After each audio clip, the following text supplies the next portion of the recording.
What food isn't worth the effort to be homemade? Werner Turner said, I've had multiple people try and make tater tots. You can't recreate the magic with low effort. Snowden said, once we made homemade Coca-Cola. It was amazing to see the absolutely crazy different flavors that go into it in this crazy broth to slowly become such a familiar smell. Came out right on the money. Then we went and bought some Cokes. Sourpick69 said, I've been wanting to make my own Coca-Cola using coca leaves just to see how it'll taste. Feel the leaves alone are completely safe, are a bit more mild in effects than caffeine and are used for a variety of ailments. It's just when you take a million leaves and extract that 1% of hemp certain alkaloid is where you get all your health addiction problems. You can get the decocted leaves easy, but that kinda goes against the point. I used to know of a site that had the unadulterated leaves straight from Peru a few years ago, but I'm not sure if they're still in business. Can't link for OBV reasons. But if I make my own Coke, I'll be sure to get those leaves first. LOL. Fritzo2162 said, I was a chef. It's a major pain in the ass to make. It's a lot like making pasta, flour, egg, oil, but you have to keep rolling sheets and layering it. It has almost no flavor and is mainly used for texture, so get the frozen store-bought and nobody will know the difference.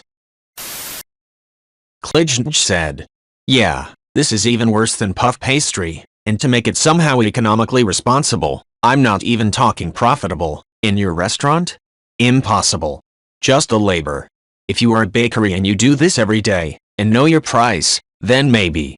But looking at the amount of quality phyllo and puff that's available, not the bottom shelf stuff, it's just not worth the effort and the chances of ruining it because of a lack of skill and craft because you don't have had enough repetition. Not a native speaker. I hope you get my point.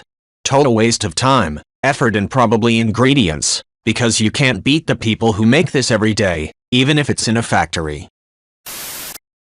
Brick Skunk said, yeah, I think he said it was harder to do and also worse. LOL. Edit. Someone asked how it could be worse and got downvoted to hell for some reason. It's a good question. I reckon it is because machines can make it thinner and more regular than humans can, so it comes out better. Nap Club said, even with a machine helping, a sheeter, the way it's done in a factory is just better with a machine that just progressively does all the steps in a row in one go on a conveyor. The machine doesn't ever have to pick it up to run it through again and again. This is what really makes it better. It can be thinner because it need not be manipulated by humans. Perfectly even. Not the greatest master baker can achieve what the machine does perfectly every time. Permtacular said, yes. This is a perfect example. There's a great book called Make the Bread, Buy the Butter, What You Should, and Shouldn't, Cook from Scratch to Save Time and Money, which outlines exactly what this thread is about. Edit. Thank you kind strangers for the awards. I think it is the first time I've gotten an award in the 8 years I've been on Reddit. The Harridan said, it feels a little bit like a merit badge though. And this is the thing, if you like cooking, like baking, and you want to challenge yourself, sure, take a crack at phyllo. If your first run doesn't turn out great, but you think you can make it better and still enjoy the challenge, take another pass at it. Take as many passes as you want. But if all you want is to have some usable phyllo, you should never, ever feel obligated to make it from scratch just because. It's something you should only do if you want to prove to yourself you can do it. There's no other reason.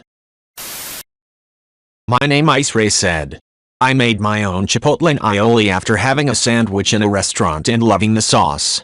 Food processor, eggs, oil, seasoning, and some trial and error resulted in a pretty good sauce, and a lot of cleanup. I later learned the restaurant just mixes chipotle powder into Hellmann's mayo. I said, the interesting thing is that it's super cheap in Japan. If you make 2 servings, then you'll spend several hours preparing all the different ingredients, even when the stocks are already ready. If you made those ingredients in, say, 20 times the amount, you'd spend almost the same amount of time. This makes ramen very easy and cheap to make in large quantities.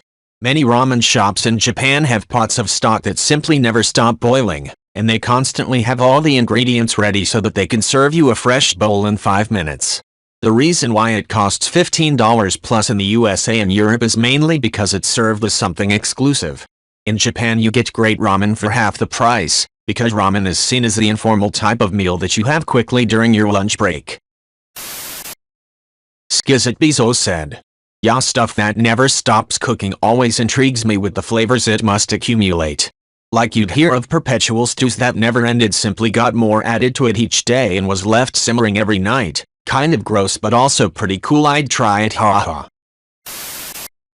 Bread Creature said, "I'm a bit of a germaphobe, especially with food hygiene, so perpetual stew and similar always entice me, the flavors, but disgusted me, months, years of residue.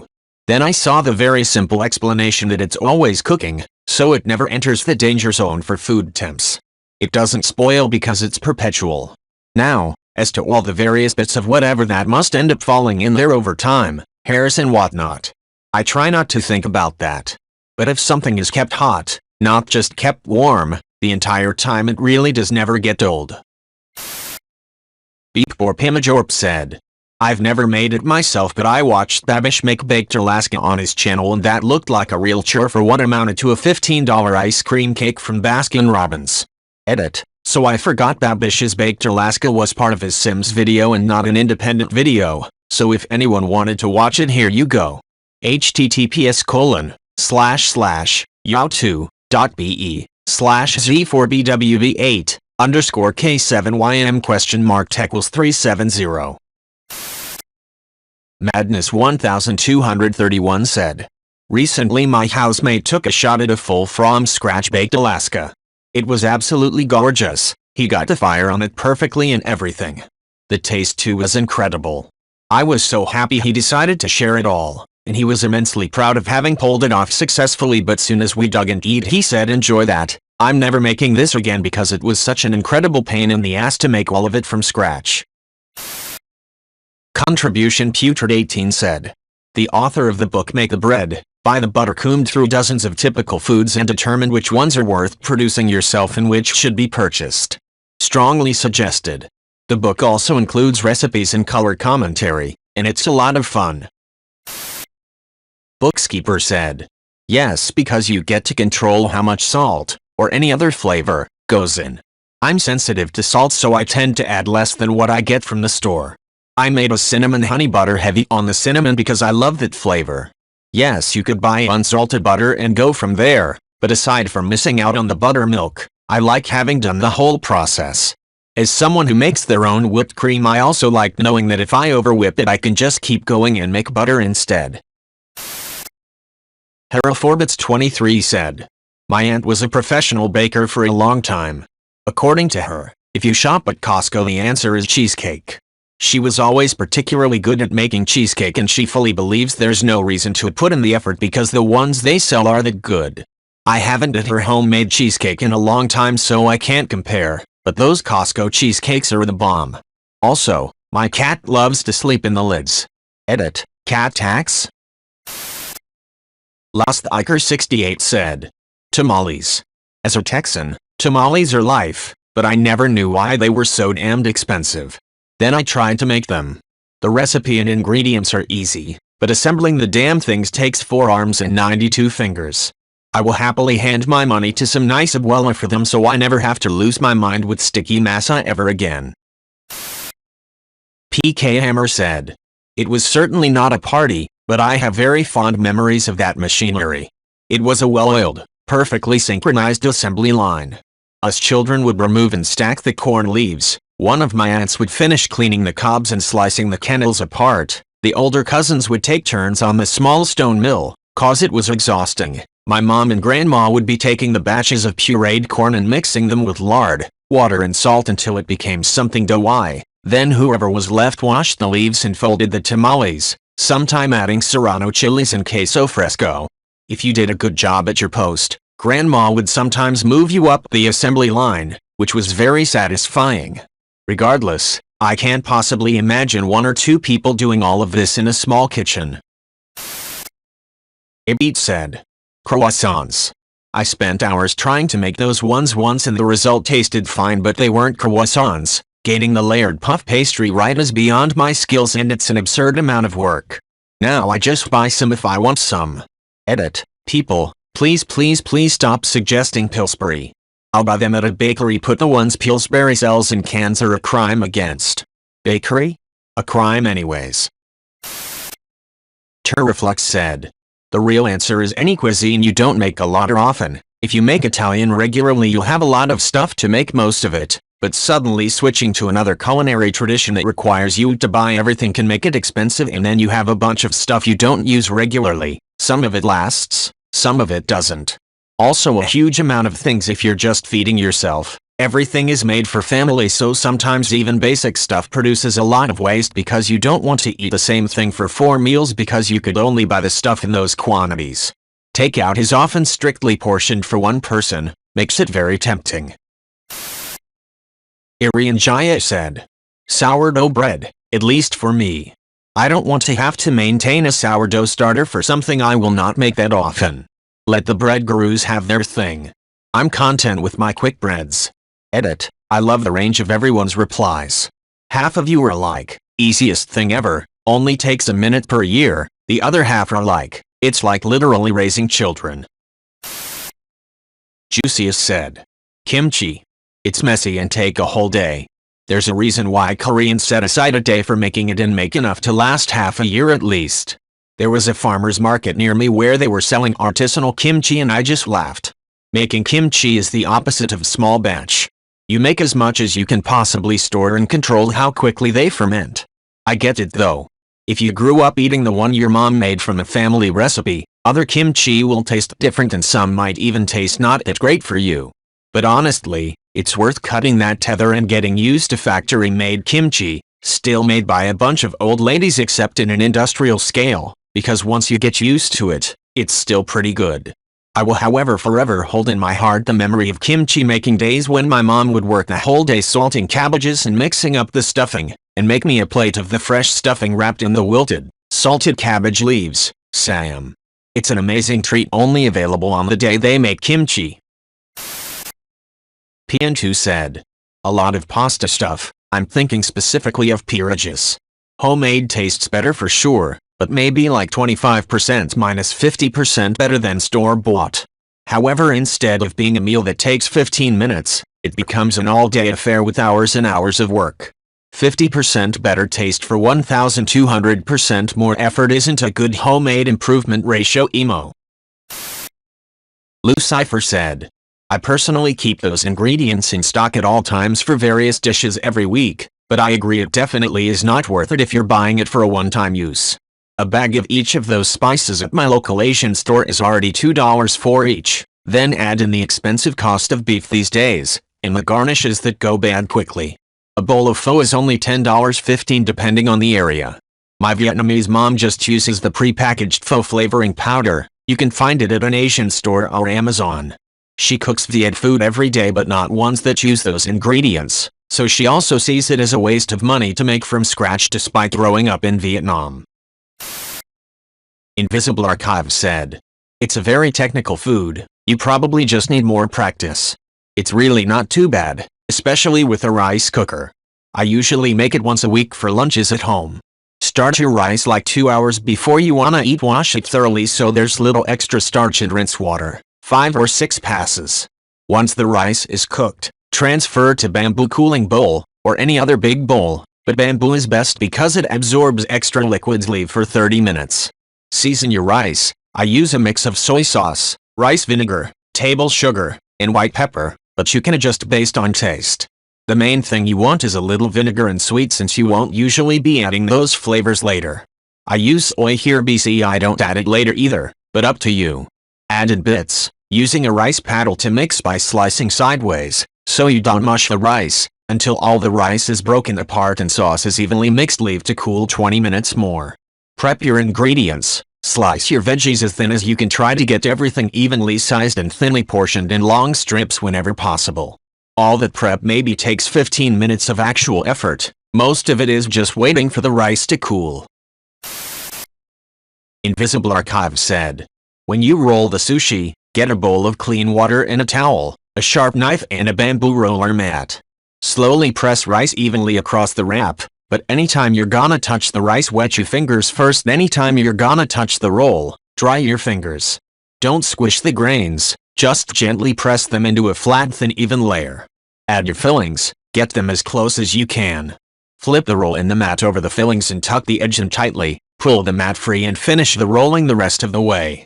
Seal the edge with a little water.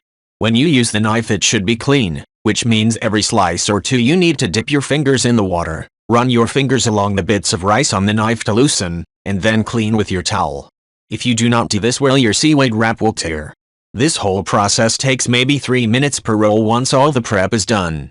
Just takes some time to get used to the dance of wet, rice, press, wet, rice, press, dry, roll, slice, clean, slice, clean. There's a reason why sushi chefs spend years perfecting the craft. But, with a little practice, you can honestly cook sushi with about the same amount of effort that it takes to make any other home-cooked meal. And the results are delicious, filling but not heavy, and quite aesthetically rewarding. Hola Bartender 83 said. So, I live in Canada, but I used to, and hope to again, be in Amsterdam several times a year for business. One of my favorite foods is kroketten. For those unaware, i.e. anyone who's not Dutch, pretty much, they're sort of these deep-fried seasoned meat and gravy logs. They're crispy on the outside, gooey, meaty, and a little creamy on the inside, and just delicious. The problem is they don't exist in Canada. They just don't. No one's even heard of them. So a few years back, I decided to try making them. Now, they turned out perfectly, just like something you'd get at Fibo or wherever, but the process took 3 days. You need beef stock for the recipe, and you need cooked beef to shred up, so I figured the easiest way would be to make stock using some beef roast pieces, then shred up the beef pieces after. The beef also has to cool before it can be used, so that was day 1. Making the stock and cooling everything in the fridge overnight. Next, you have to make a roux, so you're cooking flour, butter, milk, and stock. Then once that's cooked, you added the shredded beef, onions, spices, etc. And that also has to cool so it firms up and can be shaped into logs. So that's day 2. Day 3 was rolling out the logs, dipping them in egg, then breadcrumbs, then a second layer, and letting those chill for a few hours in the fridge. Finally, you deep fry them. Like I said, turned out perfectly, but took 3 days, and because they're deep fried, they get soggy if you try to refrigerate them, so you can really only eat them right away. So 3 days of work for a single meal. Loved them, but I'm never doing that again. Alakam Rogers said. I consider myself an advanced level home cook. I don't pretend to be a chef, but I have been cooking my whole life. I have several. Puff pastry. Ketchup, you can never improve on Heinz. Biscuits, I've tried and tried. Even my best biscuits were as good as the Pillsbury kind. Why go through all of that work? Unless I'm cooking for a huge crowd, then it's worth it. Wine, I'm a home brewer. I can make fantastic beer. But wine? Can I make it better than a decent $10 bottle from the store? I've tried, and the answer is no. Control Addict said. I know Reddit doesn't like what it perceives as criticism of Japan, but this is a common thing in Japanese food, especially the sorts of foods most commonly not made at home. There is a huge focus on making and presenting food absolutely beautifully, then sometimes, and I stress sometimes because the standard of food there is usually very high, you taste it, and it's just okay. If anything, the way the food looks makes it more disappointing, because you're expecting it to match the quality of the appearance and you're kind of accustomed to the food being great. Werner Herzog Stream said. This video from Adam Ragusi helps massively improve homemade pizza. https://yahoo.be/sdpczjw2xm4. A few key items. Invest in a pizza steel and set the oven as hot as it will go. Give the oven sufficient time to heat up the steel. You have a fighting chance of getting the crust to brown on the bottom. Make the doughs a couple of days in advance and keep them in the fridge. The difference between a fresh dough and one that's been in the fridge for 3 days is huge. Use whole milk low moisture mozzarella. When you take the pizza out of the oven, set it on a cooling rack for a few minutes. My homemade pizzas are good enough now that I don't feel compelled to order pizza.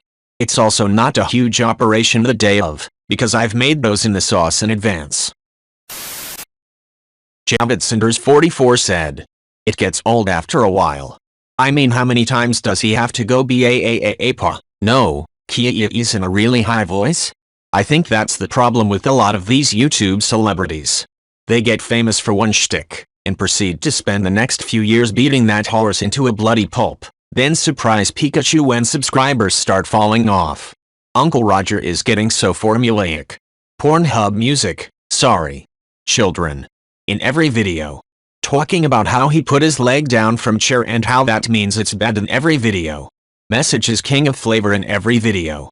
They basically just make the same video a couple hundred times until people catch on. Salty Orchid said. Chinese is actually pretty easy and cheap at home. That's why the restaurants are all over the places. The secret is to pre-make your main sauces in large batches minus the cornstarch. I keep a basic light chicken-based sauce, chicken, shrimp dishes, and beef-based sauce, beef, pork dishes, on hand, and maybe a sweet and sour sauce too if you need that. With those I can make any sauce I want using ginger, garlic, sugar, cornstarch, and chili oil combinations. These things just stay ready in the kitchen at any time. Then I just buy whatever meat and veggies are on sale or use up leftovers for quick stir-fries. Pain and Panic said. On the flip side, I made my own powdered lemonade and I'm never buying Country Time again. Edit. Wow, people want to know LOL. Sugar, citric acid, lemon oil. Make sure to get food-grade citric acid and lemon oil. I got mine from Amazon. Don't judge me, we're in a pandemic. Both the citric acid and lemon oil is strong stuff. Use sparingly. I suggest half a teaspoon for every 5 tablespoons of sugar. Free to add more if you like your lemonade like your Sour Patch Kids. Then add a few drops of lemon oil and mix until the oil is evenly distributed. It should smell amazing. If you really want to get fancy, add a drop or 2 of orange oil. Then treat it like any drink mix. It's made of 3 self-stable ingredients that are very cheap for how many servings you can make, and it's a 5-minute prep time.